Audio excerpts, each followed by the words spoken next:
అందరికీ శనార్థులు దిల్దార్ వార్తలకు స్వాగతం. వాడెవ్వడు వీడెవ్వడు మా బుజ్జిగానికి అడ్డెవ్వడు. నడిమిట్లా బుజ్జిగాడేవలు కాకరకాయ జామకాయ మా అన్న ముదిరిపోయిన బెండకాయ. ఇవేనా ఇంకేమన్నా ఉన్నాయా? పప్పులో పోపు నేనే పెద్ద తోపు, రాముడు భీముడు నేనే దేవుడు. స్వీట్ షాప్ లో ఉంటది కోవా, నువ్వు ఈ డైలాగులు చెప్పుడు జరా ఆపవా. చింతకాయ రసం నీ డైలాగు ఆసం. ఇట్లా పార్టీలు ధర్నాలకు రాస్తారోకోలకు పిలుపునిచ్చినప్పుడు కార్యకర్తలు పట్టపగ్గా లేకుండా ధర్నాలను దదరిల్లిపట్టటు చేస్తారు కదా. ఒక్కొక్కలైతే ఆవేశం కొద్దీ నిప్పు కూడా పెట్టుకున్న వాళ్ళున్నారు. అయితే పువ్వు గుర్తులా కొందరు ఎసొంటి ధర్నాలకు ప్లాన్ చేసిన రోజుడు. ధర్నాలు రాస్తారోకోలు చేస్తే ఎట్లుండాలి?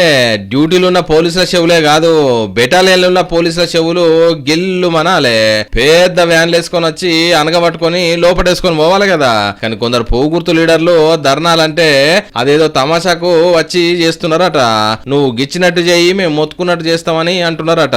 ముందుగాలే పోలీసు వాళ్ళకి చెప్పి మేము ధర్నా చేసినట్టు చేస్తాం, మీరు మమ్మల్ని అరెస్ట్ చేసినట్టు చేయాలని మ్యాచ్ ఫిక్సింగ్ అంటాం కదా, వీళ్ళు ధర్నా ఫిక్సింగ్ చేసుకుంటున్నారట. ఇద్దరు ముగ్గురు ఆఫీస్ బైరాలను చూసిన నేను, కార్యకర్త మా వాళ్ళు సీనియర్లని. వాళ్ళు ఉన్న కాడికి పోలీసు వాళ్ళని పిలిపించుకొని కావాలని అరెస్ట్ అయ్యారు. ఉద్యోగాలు పోతాయి. భారతీయ జనతా పార్టీలో సిన్సియర్ గా పనిచేయండి, లేకపోతే ఇంట్లో కూర్చోండి. మిమ్మల్ని నోటి రోడ్డు మీద రాలే, స్లోగన్లు నీకు కాదు, వీడియోలు ఉన్నాయి. పిలిపించుకోరు పోలీసు వాళ్ళని, పిలిపించుకొని వాళ్ళతో ముచ్చట పెట్టుకుంటా స్లోగన్లు ఇచ్చుకుంటా కార్లో కూర్చుంటారు. వాళ్ళ కార్లో వాళ్ళు వీళ్ళ కోసం డోర్ తీస్తారు. ఇంకా పోలీస్ సార్ ఎట్లా నవ్వుతున్నాడో చూడుర్రి. వీళ్ళు నినాదాలు చేస్తుంటే ఇక వీళ్ళను ఉత్తమ కార్యకర్తలుగా గుర్తించే పనిలో పడ్డాడు. అయినా ఇవాళ రేపు హార్డ్ వర్క్ చేసిన వాళ్ళకు పార్టీల గుర్తింపు ఎక్కడికి వెళ్ళొస్తున్నది చెప్పుర్రి. ఇట్లా స్మార్ట్ వర్క్ చేస్తే మెచ్చుకొని మెడలేస్తారు కావచ్చునని అనుకున్నారు. కానీ ఇంత జల్దిన వీళ్ళ పర్ఫార్మెన్స్ అట్టర్ ఫ్లాప్ అవుతుందని అనుకోలేదు కావచ్చు.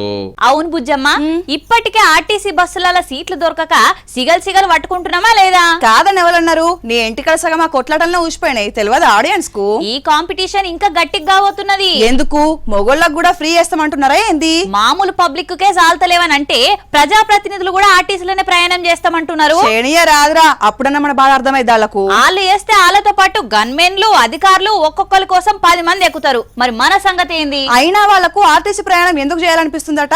మోడీ సార్ చెప్పిండు కదా. ఓ దట్టా. సార్ చాలా అదృష్టవంతుడు. ఫస్ట్ టైం బస్ ఎక్కంగానే సీటు దొరికిందంటే మామూలు లక్కు లేదు. మరి మీకు తెలియదు సార్, ఆర్టీసీ బస్సుల సీటు దొరుకుడు కంటే ఎమ్మెల్యే సీటు దక్కించుకునే ఈజీ అని కూడా టాకు. ఇంతకు ఎందుకు సార్ బస్సు బాధ మీకు? ఆదాయం విషయంలో మన ప్రధానమంత్రి గారు అలాగే మన రాష్ట్ర ముఖ్యమంత్రి గారు ఇద్దరు పిలిపించారు. కాబట్టి అందులో భాగంగా ఈరోజు నేను మా ఊరు నుండి అదే నుండి దూరం రావడం జరిగింది. దాదాపు గంట నడబెట్టిన ప్రయాణం. ఇది చాలా ఇంపార్టెంట్ ప్రోగ్రామ్. ఇది పొదుపు సంబంధించిన విషయం. ఇంధనం మించుకోవాలి మనం. దానివల్ల మొన్నే రేటు తగ్గాలంటే ప్రతి ఒక్కరు కూడా ఇంధాన్ని పొదుపు చేసుకోవాలి. ఓ అట్లనా? మోడీ సార్ బాబు సార్ చెప్పిండని డోన్ ఎమ్మెల్యే కోట్ల జయసూర్య ప్రకాష్ రెడ్డి సార్ వారంలో ఒక రోజు గిట్ల పొదుపు పాటిస్తానంటున్నాడు. అందుకే ఇయాల వాళ్ళ ఇంటికా నుంచి వెల్దుర్తి మీదంగా డోన్ కు పల్లె వెలుగు బస్ ఎక్కి గంటన్నర ప్రయాణం చేసిండు. ఇక దిగినాక ఆటో మాట్లాడుకుని ఆఫీస్ కి పోయిండు. కాన్వాయ్ కార్లా ఇంధనం సేవ్ చేసిండన్నట్టు.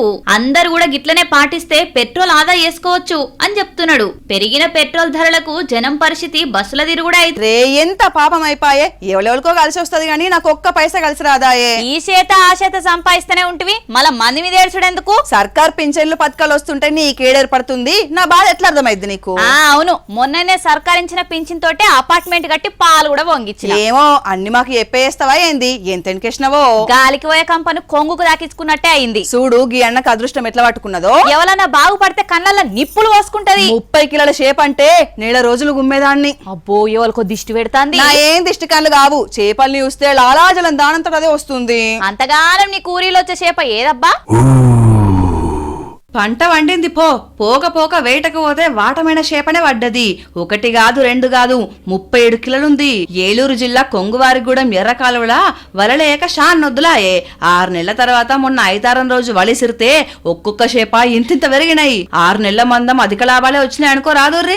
ఇక ఈ భారీ చేపను కొనేందుకు జనం ఎగబడ్డరు. ఒక్క తలకాయనే 3 కిలోలు ఉన్నదట. కిలా 2 కిలోల చేపలకే జనం చెవులు కోసుకుంటారు. ఇక ఇంత పెద్ద షాప్ అంటే ఊకుంట్రా? మంచిగా ఊరబెట్టి పచ్చడ పెట్టుకోవచ్చు, కండవట్టుంటాయి, ముళ్ళులు తక్కువ ఉంటాయని మక్కువతోటి వేలు పెట్టుకున్నారు. ఇట్లాంటి చేపలు దొరుకుడే భాగ్యమని 9,000 పెట్టి కొనుక్కున్నాడు కస్టమర్ అయితే. దొరుకుతామని తెలిసినాక కూడా దొంగతనం చేసుడెందుకురా, పని లేని పని కాకపోతే. అంటే అదొక సైకిల్ రా, పడతామని తెలిసి పిల్లలు పరిగెత్తడం మానేస్తారా? ఇది కూడా గంతే, కొట్టేయడం వల్ల పని, కొట్టేసిన పట్టుకున్నాడు పోలీసుల ధర్మం. అరే దుకాణంల కంటే బ్యాంకుల కంటే దొంగల దగ్గరనే ఎక్కువ బంగారం ఉంటుంది. నీకో విషయం తెలుసా, ఫోన్ల షాపుల కంటే ఎక్కువ మోడల్స్ కూడా దొంగలతానే ఉంటున్నాయి. వీళ్ళు కొట్టేయా పోలీసులు పట్టుకొచ్చియ్యా, ఇదో సైకిల్ అయిపోయింది. ఎవరి వృత్తాలు చేస్తున్నారా చూడు, ఒకటి ఉంది ఒకటి లేదనుకుంటా ఎన్ని మోడల్స్ కొట్టేసిరో. ఇదంతా ఫోన్ మేళా అని అనుకునేరు, దొంగలు కొట్టేస్తే పోలీసులు చేసిన రికవరీ మేళా. అబ్బా అబ్బా, అగ్గో నుంచి హైయెస్ట్ కాస్ట్ ఫోన్లని ఈడనే ఉన్నాయిగా. ఈ ఫోన్లు చూస్తేనే తెలుస్తున్నది దొంగలు ఏ రేంజ్ లో రెచ్చిపోతున్నారు, పోలీసోళ్ళు ఏ తీర్ల పట్టుకుంటున్నారు, పబ్లిక్ కు ఏ తీర్ల ఇబ్బంది పడుతున్నారు అనేది. ఇదంతా బాపట్ల జిల్లాల గడిచిన 5 నెలల్లా 2,25,00,000 రూపాయల ఫోన్లు పట్టుకున్నారు. 5 విడతలల్లా ఓనర్లను గుర్తించి వాళ్ళ సొమ్ము వాళ్ళకు అప్పచెప్తున్నారన్నట్టు. దొరికిన ఫోన్లే గిన్నున్నాయంటే దొరకని ఫోన్లు ఇంకెన్ని కోట్లో. ఈ లెక్కన దొంగలు ఏ రేంజ్ లో తెగబడుతున్నారో అర్థం చేసుకోవచ్చు. నిన్న మా పక్కింటి పిల్లగాడు శనిగిన పాయింట్ వేసుకుని సింపిరి జుట్టేసుకుని తిరుగుతుంటే మస్తు బాధ అనిపించిందిరా. 1,000 రూపాయలు ఇచ్చినా ఎందుకు? ఎంటికలు కట్ చేపించుకొని కొత్త పాయింట్ కొనుక్కోమని. తెలివి ఏడిచినట్టే ఉన్నది. ఆ శనిగిన పాయింట్ ధర ఎంతో తెలుసా నీకు? 5,000. అబ్బర బిడ్డో, 5,000 పెట్టి అతుకుల బట్టలు ఎందుకు తెచ్చుకున్నాడు వాడు? దాన్నే ఫ్యాషన్ అంటారు. ఒకప్పుడు లేనోళ్ళు శనిగిన బట్టలు కుట్టుకొని వేసుకుందరు, ఇప్పుడు కొత్త బట్టలే చింపుకొని వేసుకుంటున్నారు. కలికాలం. ఒకప్పుడు ఎంటికలు విరిగేందుకు ఇక మాత్రం వాడేటోళ్ళు, ఇప్పుడు ఉన్నెంటికలు కొరించుకుంటలేరా? నువ్వు కూడా చేపించుకున్నావుగా ఆ టిన్ని. స్టైల్ అమ్మా, జనరేషన్. ఈ బుడ్డోని చూడు, టక్కనే వస్తే పిల్లగాన్ని ఎత్తు పేను కొరికిందేమో అనుకునేరు. జర ఓపికగా చూడుర్రి, విరాట్ కోహ్లీ కనిపిస్తాడు. అగో అదేమన్నా IPL మ్యాచా, క్రికెట్ గ్రౌండా? పిల్లగాని గుండు గండ్ల విరాట్ కోహ్లీ ఎందుకు కనిపిస్తాడు అనుకోకుర్రి. మామూలు కళ్ళతోటి కాకుండా విరాట్ అభిమానుల కళ్ళతోటి చూడుర్రి. ఈ పిల్లగాడి కటింగ్ ఇంకింత వైరల్ అవుతుంది. ఈ కటింగ్ చేసిన బార్బర్ ఎవలో గాని విరాట్ కు వీరాభిమానే అయ్యుంటాడు. మామూలు ప్రతిభ చూపెట్టలేదు పో. సత్తుపల్లిలా ఇప్పుడు ఈ పిల్లగాన్ని దేవులాడుకుంటా పోయి ఫోటోలు వీడియోలు దిగుతున్నారట. బార్బర్ అడ్రస్ దొరికితే బాగుండు, మేం కూడా పోయి విరాట్ కోహ్లీ కటింగ్ చేపించుకుందామో అనుకుంటున్నారు కావచ్చు విరాట్ అభిమానులు. ఏంది బుజ్జి, ఆఫీస్ లో పిల్లగాంతో ఏదో లొల్లి పెడుతున్నావు? అరే, ఒక పని చెప్తే ఒక పని చేసిండని తిట్టినా. నువ్వేం చెప్పినావు, ఆయన ఏం చేసిండు? ఎండల వాడు వచ్చినా చల్లగా జ్యూస్ తీసుకురా తమ్మి అని చెప్పినా. తేకుంటొచ్చిండా? తీసుకొచ్చిండు.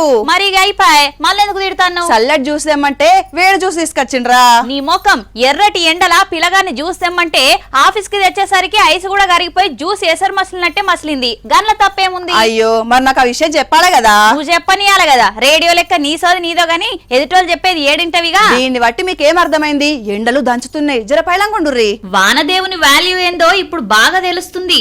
వారం ముందొస్తే మంచిగుండని మొక్కుకునే పరిస్థితి ఉన్నది. అబ్బా అబ్బా అబ్బా, ఈ ఎండలు కాదురా నాయన, నిప్పులంటే నమ్ముండ్రి. మాపడిజాం అయ్యే వరకు ట్యాంకులున్న నీళ్లు హీటర్లు పెట్టినట్టే మసులుతున్నాయి. భూమి మీద నీళ్లు వస్తే ఉడుకుతున్న బువ్వ లెక్క పొగలు కక్కుతున్నది. ఇక పొద్దుగూకే వరకైతే పొద్దంతా కొట్టిన ఎండగడు ఎల్లగక్కుతుంది. ఓ దిక్కు వానలు దంచుతున్న ఎండలదే పైచేయి. వానదేవుని డామినేట్ చేస్తున్నాడు సన్ బ్రో. ఏం పనులు చేసుకొని ఇస్తలేడు. నిద్ర లేచేసరికి చక్కున మెరుస్తున్నది.